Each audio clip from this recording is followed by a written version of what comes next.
I've been working with this couple for some time now, and when they first came to my clinic, the presenting issue was that Lydia was quite frustrated with John.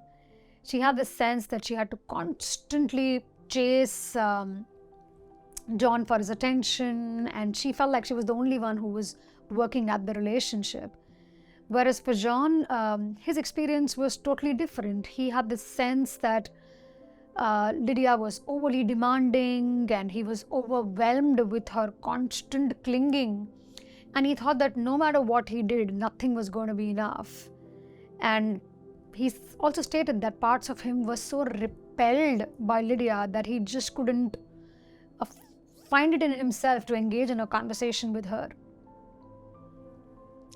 So when I initially heard this issue, I mean, like many of y'all, even I thought that, oh, that's like a typical couple thing, and we often associate this kind of issues with gender, and we may say, yeah, women always want more intimacy and connection, and men want more freedom and space.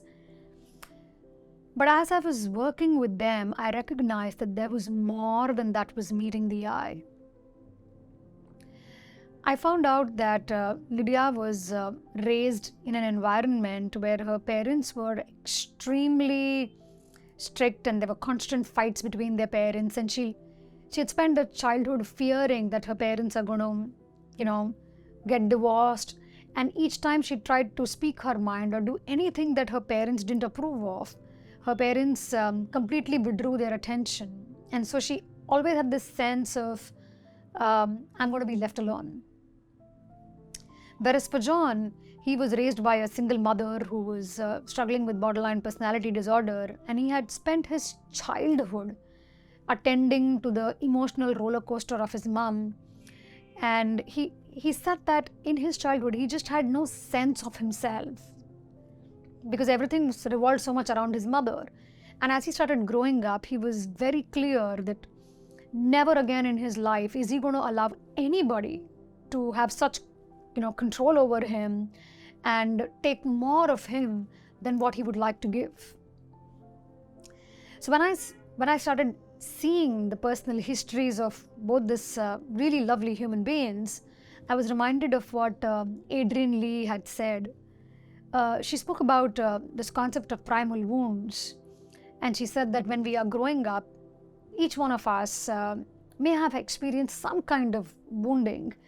And she said that there were 4 different types of wounds. The first one being abandonment, where that's the wound where children have this sense that they are not going to be loved if they are going to be who they are.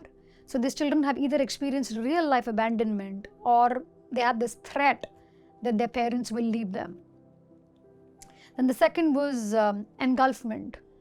Engulfment is experienced by children who've had very domineering parents and where the child just didn't have the space to feel his or her own feelings or to think his or her own thoughts.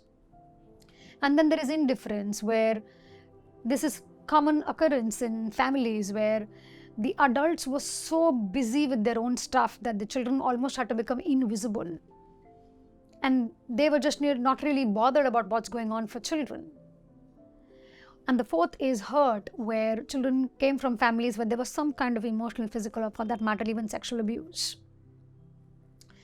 And while some of us may have had each of these 4 wounds, like just the way we saw in Lydia and John, Lydia had the wound of abandonment and John had the wound of engulfment, it's uncanny that even in our adult life, when we are trying to protect ourselves from this wound so that we don't ever experience this wound again, we end up inviting situations, we end up creating these circumstances where unconsciously we get to experience that same old wound. And from a very positive psychology perspective, maybe the hope is that we will be able to heal from that wound. And sometimes if we are not aware of our wounds, we can find ourselves in a limbo or some kind of stuckness. Like you can see what happened between Lydia and John. But Lydia's wound was abandonment, and all she longed for was like a deep emotional connection and a reassurance that she won't be left. And yet in the ways she chose to engage with John, she pushed John to the wall that he would eventually end up, just making himself unavailable. And whereas for John, he was needing space and he was not wanting to be engulfed, but the ways in which he showed up, he hooked Lydia, and Lydia would chase him. The more Lydia would chase him, the more John would get irritated. The more John would get irritated, that would further exacerbate Lydia's anxiety. As I'm sharing this story with you all, friends, I'm inviting you to look at what are your primal wounds and how are your wounded parts impacting your relationships today. How do you see yourself protecting those wounded parts of you, and are they really protecting? And what are the different ways in which we could engage so that we can heal ourselves and also help others around us heal so that we can really move towards true autonomy and growth?